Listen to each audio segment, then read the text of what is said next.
जय हिंद दोस्तों, जय हिंद बच्चों। ज्योग्राफी रैपिड रिवीजन में आज हम आपकी सेकंड बुक इंडिया वाली जो बुक है उसका जो चौथा चैप्टर है मानव बस्तियां, उसको अच्छे से रिवाइज करेंगे। आपको पता है पिछली वीडियो क्लास में हमने आपकी फर्स्ट बुक का जो लास्ट चैप्टर था 10वां मानव बस्ती, उसको रिवाइज किया था। मूल कंसेप्ट है वो वहां हमने अच्छे से जान लिए। चलिए अब उसी से जुड़ी हुई बातों को आज हम इंडिया के संदर्भ में अपने इस चौथे चैप्टर के अंदर रिवाइज करते हैं। देखिएगा, हमने पहले ही जान लिया है भी जो मानव बस्ती है वो दो प्रकार की है। एक होती है ग्रामीण बस्ती तो एक होती है नगरीय बस्ती। ग्रामीण बस्तियों में लोग जो मुख्यतः प्राथमिक काम करते हैं और उनमें गतिशीलता कम होती है, यानी इधर उधर नहीं जाते। जहां पर रहते हैं वहां पर लोग मोस्टली एक ही तरह का काम करते हैं। उनमें प्रेम और भाईचारा है वो भी बहुत ज्यादा होता है। जबकि नगरीय बस्तियों में गैर प्राथमिक कार्य है वो ज्यादा किए जाते हैं। वहां द्वितीयक, तृतीयक, चतुर्थ, पंचम प्रकार के काम किए जाते हैं। प्रेम और भाईचारा आपको वहां पर कम मिलता है और ये लोग गतिशील होते हैं। काम धंधा बदलते रहते हैं, जगह भी बदलते रहते हैं। तो ये एक सबसे पहले तो आप इन दोनों का 2 या 3 अंतर है वो जरूर ध्यान रखिएगा भी ग्रामीण बस्ती और नगरीय बस्ती जो होती है उनमें प्रमुख अंतर बताइए। उसके बाद आपको याद हो जब हमने 10वां चैप्टर पढ़ा था तो उसके अंदर एक टॉपिक था कि मानव बस्ती, और उसमें 2 प्रकार दिखा रखे थे। एक था सहंत बस्ती और दूसरा था प्रकीर्ण बस्ती। जबकि हम जब सेकंड चैप्टर पढ़ते हैं तो वहां पर इन दोनों शब्दों का उल्लेख नहीं होता। ध्यान रखिएगा, भले इन सहंत और प्रकीर्ण शब्दों का उल्लेख नहीं होता इस चैप्टर में, लेकिन बातें वही पढ़ेंगे हम। तो चलिए सबसे पहले हम ग्रामीण बस्ती है उसको ही पढ़ लेते हैं। और ज्यादातर लोग कहां रहना पसंद करते हैं? जहां पर जलवायु रहने के लिए अनुकूल होती है, जहां पर पानी की उपलब्धता आसानी से हो जाती है, जो एरिया सुरक्षित होता है, जहां चोरी डकैतियां वगैरह ऐसी नहीं होती, ऐसी जगहों पर लोग रहना ज्यादा पसंद करते हैं। तो ग्रामीण बस्तियां हैं ये 4 प्रकार की होती है। एक गुच्छित बस्ती, एक अर्धगुच्छित, एक पल्ली और चौथा है प्रकीर्णन या एकांकी बस्ती की बात करते हैं। अब जो फर्स्ट बुक में पढ़ा पहले उसके साथ कोरिलेट कर ले। वहां जो आपने सहंत बस्ती पढ़ा वो यहां पर हम उसका नाम चेंज करके पढ़ रहे हैं। बात एक ही है, वो है गुच्छित बस्ती। और किसे कहा जाता था? ऐसी बस्ती जिसमें मकान है वो पास पास होते हैं। मकान पास पास बने हुए होते हैं, यानी पूरा गांव है वो एक ही जगह पर बसा हुआ होता है और उस गांव के चारों ओर आपको खेत खलियान और पशुपालन से संबंधित काम मिलते हैं। तो इस प्रकार की बस्ती क्या कहलाती है? गुच्छित बस्ती कहलाती है। आपको बुंदेलखंड के अंदर, नागालैंड के अंदर इस प्रकार की बस्तियां देखने को मिलती है। आपको ध्यान क्या देना है, लगभग 1.5 नंबर के लिए आपको ये चैप्टर तैयार करना है। 1.5 नंबर से रिलेटेड मैटर समझना है तो आपको इनकी परिभाषा समझ में आ जाए और याद रह जाए तो एक आधा एग्जाम्पल भी आप याद रख सकते हैं। दूसरा जो प्रकीर्णन से ही जोड़ता हूं, जो आपने प्रकीर्ण पढ़ा वही तो है अपना प्रकीर्णन या एकांकी बस्ती की बात आती है। या एक नाम और है ना जो आपकी बुक में दिया है, परीक्षिप्त या एकांकी। ध्यान रखिएगा, चौथा नाम हो गया परीक्षिप्त या एकांकी, और वही आपने फर्स्ट बुक में प्रकीर्ण के नाम से पढ़ा था। और इसमें हमने क्या जाना था भी, इसमें मकान है वो दूर दूर बने हुए होते हैं, यानी हर आदमी अपने खेत के अंदर ही अपना मकान बनाकर है वो उसके अंदर रहता है। तो ध्यान रखिएगा, गुच्छित में मकान पास पास, जबकि परिक्षिप्त या प्रकीर्णन या एकांकी बस्ती के अंदर मकान है वो आपको दूर दूर मिलेंगे। जैसे अपने राजस्थान में आप जाओ, बीकानेर है, जैसलमेर है और बाड़मेर साइड में अगर आप जाओगे तो आपको इस प्रकार की बिखरी हुई एकांकी सिंगल बस्तियां है वो मिलेगी। और एक तरीके से देखें तो फर्स्ट बुक में जो हमें बताया था सहंत और प्रकीर्णन, मूल रूप से तो 2 ही टाइप होते हैं, लेकिन यहां हम इनके बीच के 2 रूप और पढ़ते हैं। तो इस आधार पर हम यहां पर 4 प्रकार कह देते हैं। तो दूसरा प्रकार कौन सा हो गया? अर्धगुच्छित। अर्धगुच्छित का मतलब क्या हुआ? अर्धगुच्छित में क्या है भी, जैसे एक मूल गांव बस गया, जहां पर जैसे ये गुच्छित बस्ती में मकान बने थे वैसे मकान बन गए, और यहाँ अलग अलग रास्ते इससे गांव से आ रहे हैं, और उन गांव से थोड़ा सा बाहरी दूरी के ऊपर है वो लोग बाहर जो अपना मकान है वो बना लेते हैं। और ऐसा चारों तरफ भी हो सकता है, एक से ज्यादा इस प्रकार की बस्तियां गांव के बाहर मिल जाएगी। ज्यादातर देखने को मिलता है भी गांव के जो मुखिया होते हैं वो गांव के बीच में उनका पूरा परिवार रहता है, और जो निम्न जो आर्थिक कार्यों से जुड़े हुए लोग होते हैं वो गांव की बाहरी साइड में रहते हैं। तो इस प्रकार से ये तो हो गया मूल गांव, और कुछ घर है वो गांव से बाहर की तरफ चारों तरफ बने हुए भी हो सकते हैं। ये रूप कहलाता है अर्धगुच्छित रूप कहलाता है।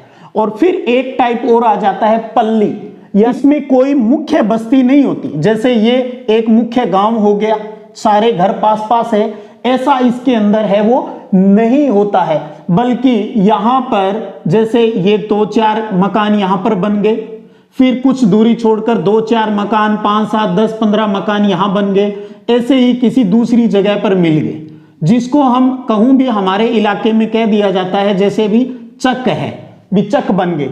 तो ये कुछ घर यहां पर है, कुछ घर यहां पर है, कुछ घर यहां पर है, तो इन सबको मिलाकर एक बस्ती कह दिया जाता है, तो वो कहलाती है पल्ली बस्ती। और इन पल्ली बस्तियों को अलग अलग क्षेत्रों के अंदर अलग अलग नाम से जाना जाता है। इन पल्ली बस्तियों को पान्ना भी कहा जाता है, इन्हें पाड़ा भी कहा जाता है, यहां कई जगह पर इसे नगला कहा जाता है, कई जगह पर इसे ढाणी कहा जाता है।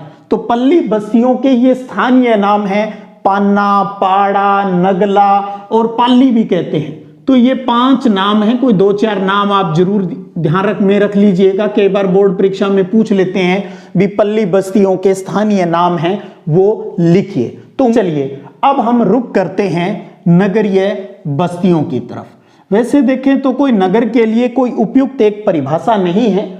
1991 की जनगणना के आधार पर भारत के अंदर नगरीय बस्ती किसे कहा जाता है उसकी बात हम पिछले वीडियो सेशन के अंदर कर चुके हैं। भी कम से कम 5000 की आबादी हो, 400 का जन घनत्व वहां पर हो, 75% पुरुष है वो गैर कृषि कार्यों से जुड़े हुए हो, और वो नगर पालिका या छावनी या कोई नोटिफाइड एरिया घोषित हो, तो वो नगरीय की परिभाषा के अंतर्गत आता है। अब भारत के अंदर नगरों के विकास की बात करें तो कई चरणों से हम इसको मानते हैं। जैसे भी हम प्राचीन नगरों की बात करें तो 2000 साल से अधिक की अगर कहानी की बात करें तो ज्यादातर भारत में प्राचीन टाइम के अंदर जो नगरों का विकास हुआ है वो धार्मिक और सांस्कृतिक केंद्रों के रूप में हुआ। फिर मध्यकाल की बात करें तो मध्यकाल के अंदर जहां पर जो राजा लोग जो रहते थे उनके जो मकान थे जिनको हम किला कहते हैं, उन किला नगरों के अंदर है वो सिटी का विकास हो गया। फिर अंग्रेजों का टाइम आता है, आधुनिक टाइम की हम बात करें तो अंग्रेजों ने व्यापार की दृष्टि से अपने आर्थिक लाभ के लिए आधुनिक नगर है वो बसाए। उसके बाद में बात आती है भी भारत में नगरीकरण की। तो भारत में अगर 2011 की पॉपुलेशन की बात कर लें तो 31.16% या जिसको हम सामान्यतः कह देते हैं भी 31.2% के आसपास है वो नगरीय जनसंख्या है वो मिलती है। और भारत की नगरीय जो जनगणना होती है, इनको नगरीय जनगणना में इन्हें 6 वर्गों के अंदर बांटा गया है। एक बात तो आप ये ध्यान रखिएगा, इन 6 वर्ग में एक है प्रथम नगर, प्रथम वर्ग का नगर। सामान्यतः हम इसी को नगर की संज्ञा है वो देते हैं, प्रथम वर्ग का नगर। और किसे कहेंगे? 1 लाख से अधिक जनसंख्या वाले, जहां पर 1 लाख से अधिक पॉपुलेशन अपने को मिलती है उसे प्रथम वर्ग का नगर है वो कहा जाता है। और भारत में ऐसे लगभग 468 नगर है वो देखने को मिलते हैं 2011 के आंकड़ों के अनुसार। अब हम इन 6 वर्गों में पहला वर्ग का आपको ध्यान में रखना है। उसके बाद में अगर 1 लाख से अधिक पॉपुलेशन होती है तो उनको संख्या के आधार पर अलग अलग नामों से जाना जाता है। अगर पॉपुलेशन 10 लाख से 50 लाख के बीच होती है, गौर कीजिएगा, 10 लाख से 50 लाख के बीच होती है तो उसे क्या कहा जाता है? महानगर कहा जाता है, महानगर। और इन 468 जो प्रथम वर्ग के नगर है, इन 468 में से भारत के अंदर 53 हैं वो महानगर है, यानी उनकी पॉपुलेशन 10 से 50 लाख की मिलती है। और अगर पॉपुलेशन 50 लाख से भी अधिक है, 50 लाख से अधिक है, तो उनको कहा जाता है मेगा नगर कहा जाता है भारत के अंदर। तो ये थोड़ा सा आप छोटे प्रश्नों के रूप में ध्यान रखें भी 10 से 50 की बात आ जाए तो महानगर, और 50 लाख से अधिक है तो उन्हें मेगा नगर कहा जाता है। और इन 53 में से भारत के अंदर 6 मेगा नगर है, और सबसे बड़ा जो मेगा नगर है उसे कहते हैं वृहद मुंबई। ये सबसे बड़ा मेगा नगर है। तो 468 में से 53 महानगर हैं, और इन 53 में से 6 हैं वो मेगा नगर है। और इसमें सबसे बड़ा जो मेगा नगर है वो कौन सा है? वृहद मुंबई है। इसके अलावा दिल्ली, कोलकाता, चेन्नई, बेंगलुरु और हैदराबाद है वो अन्य मेगा नगर है।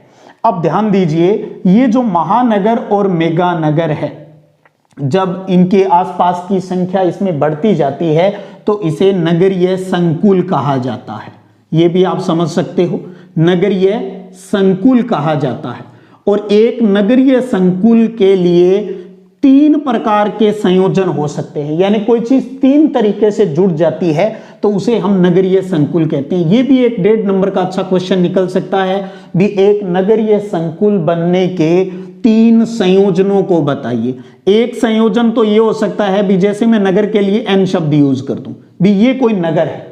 और आपको पता है नगर के बाहर भी तो कई जो बिल्डिंग्स है, कई औद्योगिक केंद्र, खनन केंद्र जुड़े हुए होते हैं जहां पर लोग रहते हैं, और उसे हम कहते हैं आउटर ग्रोथ कहा जाता है। मैं ओजी लिख देता हूं यहां पर, बहिर्बद, यानी सिटी के बाहर का जो फैला हुआ इलाका होता है। तो एक नगर और उसका जो आउटर ग्रोथ बहिर्बद होता है, उन दोनों को मिलाकर एक नगरीय संकुल बन सकता है। एक स्थिति तो ये हो सकती है। एक स्थिति ये हो सकती है भी, जैसे ये कोई नगर है और इसका कोई आउटर ग्रोथ है, और इसी प्रकार एक नगर और है और इसका भी पास में कोई आउटर ग्रोथ है। तो ये दोनों नगर, ये देखिए यहां पर ये दोनों नगर और साथ में इन दोनों के आउटर ग्रोथ को भी मिला दिया जाता है, तो ये एक नगरीय संकुल यानी एक बड़ा नगर है वो बन सकता है। और तीसरी सिचुएशन क्या हो सकती है भी, हम आउटर ग्रोथ को नहीं मिलाकर पास पास के 2 नगर हैं उन दोनों को मिलाकर भी वो क्या बन सकता है? नगरीय संकुल बन सकता है। तो ये 3 प्रकार की सिचुएशन है वो हो सकती है। तो इतनी सी बात आपको ये ध्यान रखनी है इसमें। उसके बाद में आता है नगरों से संबंधित एक बात और वो है भी, नगरों में जो किस प्रकार के कार्य किए जाते हैं उसके आधार पर भी नगरों का वर्गीकरण किया जाता है। जैसे हमने फर्स्ट बुक के अंदर भी बात की थी, जैसे फॉर एग्जांपल मैं कह दूं भी प्रशासनिक नगर, तो जहां पर राज्यों की राजधानियां होती है, जहां सारे प्रशासनिक काम होते हैं, तो वो प्रशासनिक नगर कहलाते हैं। इसी प्रकार अगर कहीं पर उद्योगों की संख्या ज्यादा है, यानी उस नगर की ज्यादातर जमीन है, जो एरिया है वो उद्योगों को समर्पित है, तो इसका मतलब वो शहर क्या कहलाएगा?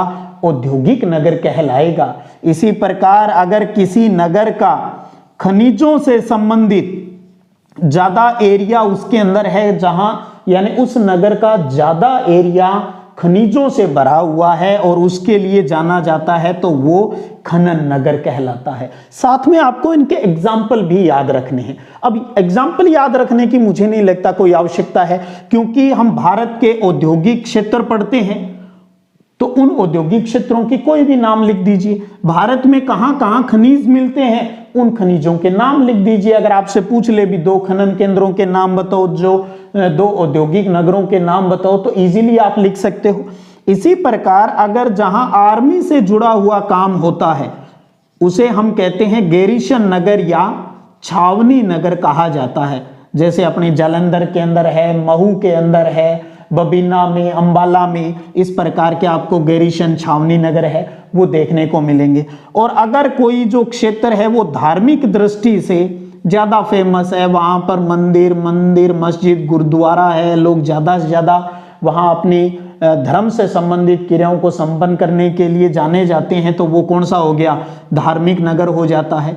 कोई अगर पढ़ाई की दृष्टि से फेमस है, यानी जहां का नगरीय जो क्षेत्र है वो ज्यादातर शैक्षिक संस्थाओं से घिरा हुआ है, जुड़ा हुआ है, तो उसे हम क्या कह देंगे, शैक्षिक नगर कह देंगे। इसी प्रकार कोई घूमने मनोरंजन के लिए जाता है तो उसे हम क्या कह देंगे, पर्यटन नगर कह देंगे। तो ये तो कोई बहुत ज्यादा मुश्किल सा काम नहीं है, बहुत ही आसान सा काम है, और पूरी भूगोल के अंदर इस सेकंड बुक के अंदर हम इन चीजों के बारे में अच्छे से पढ़ते हैं। तो थोड़ा सा इनके बारे में आपको ध्यान में रखना है। और लास्ट में आपको ध्यान रखना है भी स्मार्ट सिटी मिशन जो चलता है भारत के अंदर, स्मार्ट सिटी जो मिशन चल रहा है, इसका प्रमुख उद्देश्य क्या है, ये आप ध्यान रख लीजिए। उद्देश्य है शहरों को यानी सिटी को बढ़ावा देना, और उस सिटी के अंदर लोगों के लिए जो आधारभूत सुविधाएं हैं वो आपको मिलेगी, वहां का एनवायरनमेंट है वो बहुत ही स्वच्छ आपको मिलेगा,